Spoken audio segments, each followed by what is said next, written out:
Hi guys, welcome back to another video from Car Help For You. So this car is a Peugeot 107, however, this is a common fault in the Peugeot 107s, the Toyota Aygos and the Citroen C1s. This one is a 2008 reg, however, like I said, the problem is consistent throughout them all. The years doesn't really matter. You can have a 65 plate and have this issue as well, or you can have 2001 reg and still have the same issue. It doesn't matter.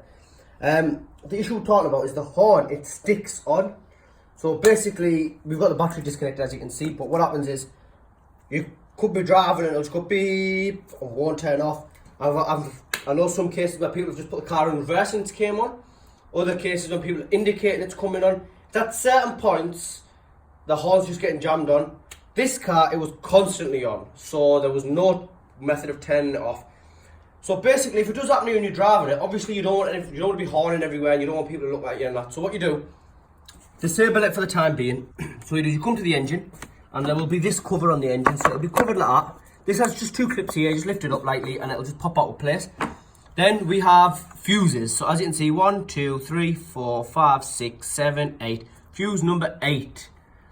There is sometimes some cars have one here, so it would be fuse number 9. If you don't have one here, it's the end one here anyway, you know what I mean? 8 or 9, whatever you want to say it. Anyway, that one there is a 10. We've got a 10 amp in there. You can put a 7.5 if you want, but we've got a 10 amp in there. If your horn's going off, just pop that one out and your horn will be disabled. You won't be able to use the horn at all. Obviously, you need the horn at numerous times to warn drivers, etc. So anyway, that's off. You can drive it home, take where you need to take it. So we took the horn out of there to turn the horn off. We then came to the actual horn, which is just down here behind the crash bar in front of the radiator. So this is the horn. The original one we had on the car, it was shot, so we took it off and put another one on. This one, we went and got it from a scrapyard. It cost me £5 it was, yeah. And it was the same wiring. If I could just go down to the wiring harness down here. So all we've done is it basically, you can see this is all extra wire. When I cut it off, I cut extra wire off to be on the safe side. We did solder the connections back together. And this one here, we've done an extra one ourselves because there's a bolt just under there. I'm not sure the camera can see. There's a bolt just there. And that's supposed to give the earthing connection. However, this car wasn't receiving an earthing connection from this piece of metal here. So what we've done is we just put a cable in there. Obviously, it's done the correct way and soldered and that. It just needs to be sealed there because you can still see it. We're going to seal that off properly. It goes all the way in. It took the light out. It runs down the back of the light, over around the top. So it runs down the back of the light and it went into the back of here. So the cable, you can just see it there. That's the cable there. It's underneath here. So it's completely out of the way. If you are going to do something like this, please make sure you do it properly. Any wrong wiring, it could blow your whole car up. Your car could be in flames. And that's the last thing you want. You could have people in the car, endanger yourself and others. So only do this if you are doing it safe, or take it to a mechanic and let a mechanic do it. So anyway guys, we've done that, put the battery cable back on and the horn was still sticking on. So we've diagnosed the fault from the engine. This is the hard part over and done with. Now the easiest part is it must be sticking behind the steering wheel. Again, a common known issue. You might read online in forums, etc. that it's the switches. It's not the switches, it's a simple issue. And I'm going to show you it now. So I'll just take the camera around to the front of the car, towards the steering wheel, and that's the interior of the car.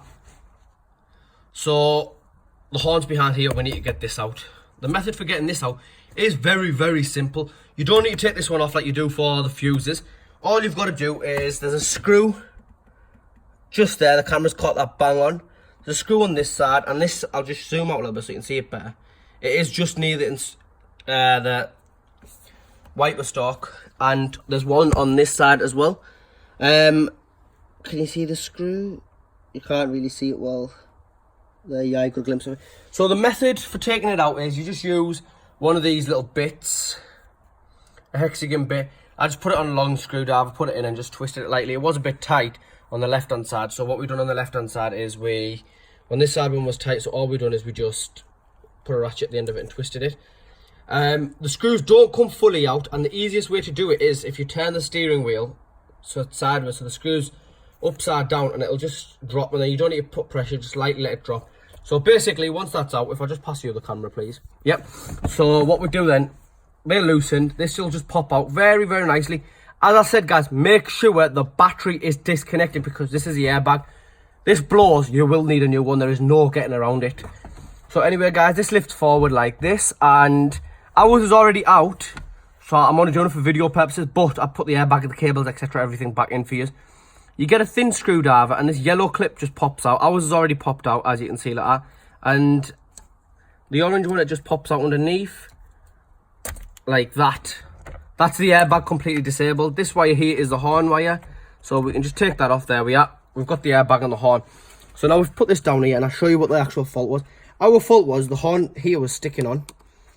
There's one screw here, there's one screw here, and there's one screw here. The easiest and the simplest fix that I recommend, guys, is just loosen these bolts. That's it. I wouldn't do anything else. If you're going to get into it too much, it's going to be more of a headache for you, and I'm sure you want to get back on the road ASAP. So basically, that just goes into there, and it just loosens. As you can see, my screw turns. I'm doing it with my hand. I've loosened that, I've loosened that, I've loosened that. I connected this cable back up. I didn't actually connect this one back in. I just put this one down here so I didn't disturb it. Connected that up. I put this back on top, didn't screw it in. Connected the battery cable back up, and we pressed the horn. It didn't jam. It just, we were horning and it went beep. Didn't jam, nothing like that. So problem's fixed. That is the easiest fix.